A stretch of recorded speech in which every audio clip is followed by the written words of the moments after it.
हमारे साथ श्री रघुनाथ तो किस बात की चिंता, हमारे साथ श्री रघुनाथ तो किस बात की चिंता। शरण में रख दिया जब माथ तो किस बात की चिंता। सभी को सादर प्रणाम। ओम अज्ञानातिमिरन्धस्य ज्ञानाञ्जनशलाकया चक्षुरुन्मीलितं येन तस्मै श्रीगुरवे नमः। नमो विष्णुपादाय कृष्णपृष्ठाय भूतले श्रीमते भक्तिवेदांत स्वामिनीति नाम्ने। नमस्ते सरस्वते देवी गौरवाणी प्रचारिणे निर्विशेष शून्यवादी पाश्चात्य तारिणे। हे कृष्ण करुणा सिंधु दीनबंधु जगतपते गोपेश गोपिका कांता राधा कांता नमस्तुते। तप्त कांचन गौरांगी राधे वृंदावनेश्वरी विश्वानुसुते देवी प्रणमामि हरिप्रिये। हरे कृष्णा कृष्णा कृष्णा हरे हरे, हरे राम राम राम हरे हरे। शिला प्रभुपाद की जय। रामं लक्ष्मण पूर्वजं रघुवरं सीतापति सुंदरम काकुत्स्थं करुणामयं गुणनिधि विप्रप्रियं धार्मिकं राजेन्द्रं सत्यसंधं दशरथतनयं श्यामलं शान्तमूर्ति वन्दे लोकाभिरामं रघुकुलतिलकं राघवं रावणारिं दक्षिणे लक्ष्मणो धन्वे वामतो जानकी शिवा पुरतो मारुति यस्य तं नमामि रघुत्तमं। रामाय रामचन्द्राय रामभद्राय वेदसे रघुनाथाय नाथाय सीताय पतये नमः। सियावर रामचंद्र की जय, पवन सुत हनुमान की जय। अष्टम सर्ग का पाठ आज करेंगे। सप्तम सर्ग में राजा महाराज दशरथ के राजमंत्रियों के गुण और नीति का वर्णन हुआ था। अब अष्टम सर्ग में राजा और दशरथ राजा पुत्र के लिए अश्वमेध यज्ञ का करने का प्रस्ताव सब मंत्री और ब्राह्मण उनको कह रहे हैं करने के लिए अश्वमेध यज्ञ।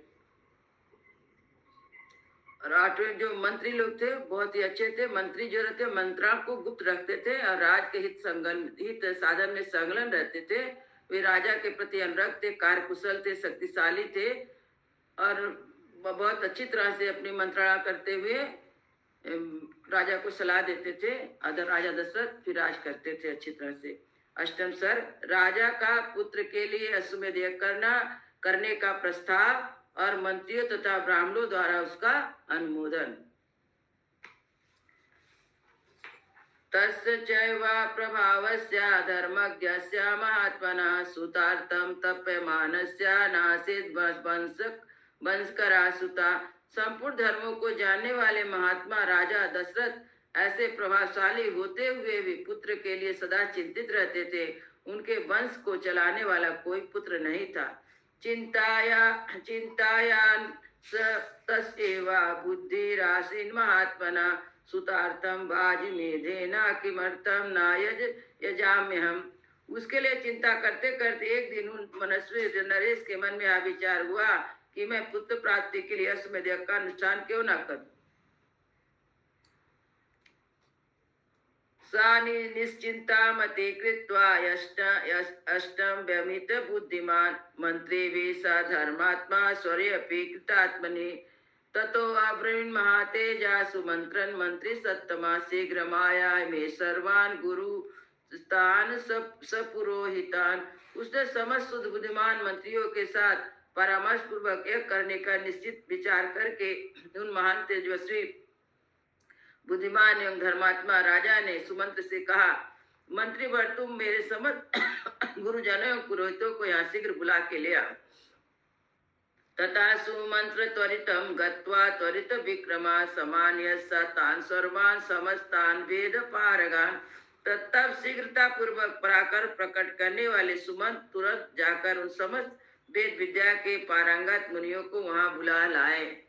सुयज्ञं वामदेवस्य जवाली मद काश्यपा पुरोहितं वसिष्ठं चाये चाप्यन्ये द्विजोत्तमा। तान् पूजित्वा धर्मात्मा राजा दशरथ तथा इदं धर्मार्था सहितं सलक्षणं वचनम् अब्रवीत्। सुएग वामदेव जवाली काश्यप कुल पुरोहित वशिष्ठ जो विशेष ब्राह्मण थे उन सब की पूजा करके धर्मात्मा राजा दशरथ ने सद्धर्म और अर्थ के युक्त सुंदर वचन कहा। मन लालया मानस्य सुतर्थम नास्ति वे सुखम तदर्थम है मेधेना यक्ष्मा इति मतिर्ममा। महर्षियों, मैं सदा पुत्र के लिए विलाप करता रहता हूँ, उसके लिए इस राज आदि से सुख नहीं मिलता, अतः मैंने निश्चय किया कि पुत्र प्राप्ति के यश में द्वारा अब भगवान का यजन करूं। तदाम्यष्टुमिच्छामि शास्त्र दृष्टेन कर्मणा कथम प्राप्य सहम कामम बुद्धित्र विचिंतया। मेरी इच्छा है कि शास्त्रोक्त विधि से इस यज्ञ का अनुष्ठान करूं तथा इसी प्रकार मुझे मेरी मनवांचित वस्तु प्राप्त होगी, इसका विचार आप लोग यहाँ करें।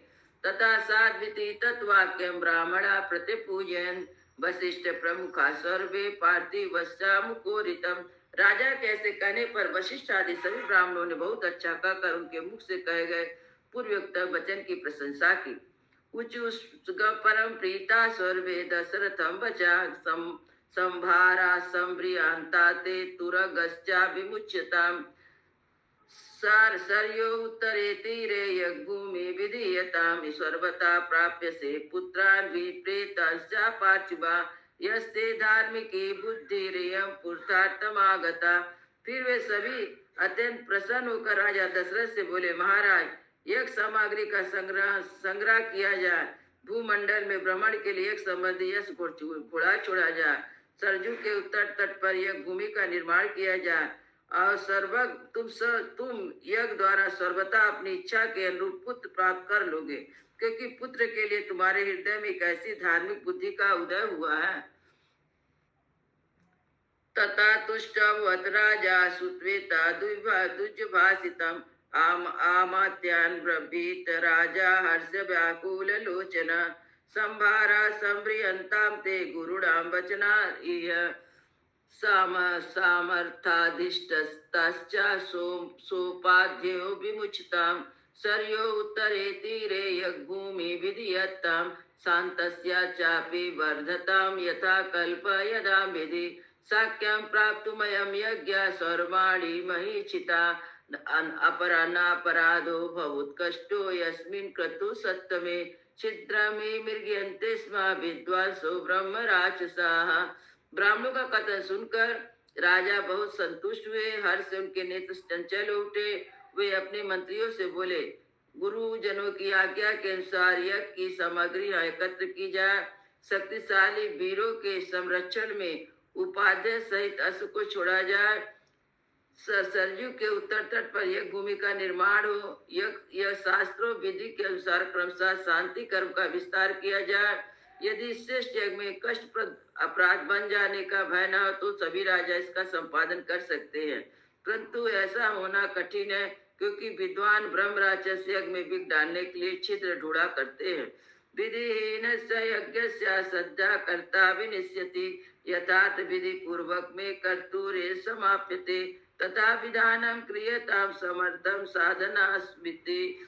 विधिहीन यज्ञ अनुष्ठान करने वाले यजमान तत्काल नष्ट हो जाता है, और मेरा यह जिस तरह विधि पूर्वक संपन्न हो वैसा उपाय किया जाए। तुम लोग सब लोग ऐसा साधन प्रस्तुत करने में सामर्थ हो। ततः सर्वे मंत्रिणा प्रतिपूजिता पार्थेन्द्रस्य तत्वाक्यम यथा सर्वम निसम्यते।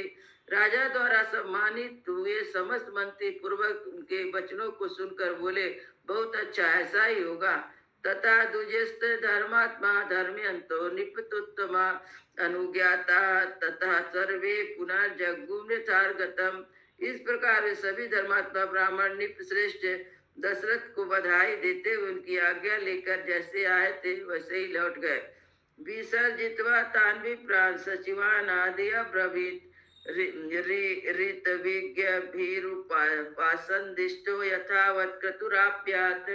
उन ब्राह्मणों को विदा करके राजा ने मंत्रियों से कहा, पुरोहितों के उपदेश के अनुसार इस यज्ञ को विधि पूर्वक पूर्ण करना चाहिए। इत्युक्ता निप्रसादुल्लाह सचिवान् समुपस्थितान् विसृज्य स्वयं भीष्मं प्रविशा महामति। वहाँ उपस्थित हुए मंत्रियों ने ऐसा कहकर परम बुद्धिमान निप्स दशरथ उन्हें विदा करके अपने महल को चले। तथा सा गत्वा तां पत्नी नरेंद्रो हृदयगम्मा वाचा दीक्षा विशाल अच्छेयम सुत कारणात्। वहाँ जाकर नरेश ने अपनी प्यारी पत्नियों से कहा, देवियों दीक्षा ग्रहण करो, मैं पुत्र के लिए करूंगा। तासां तेनातिकान्तेन वचनेन सुवर्चसां मुखापाद्या शोभन्ते पद्मानेव हिमात्यते।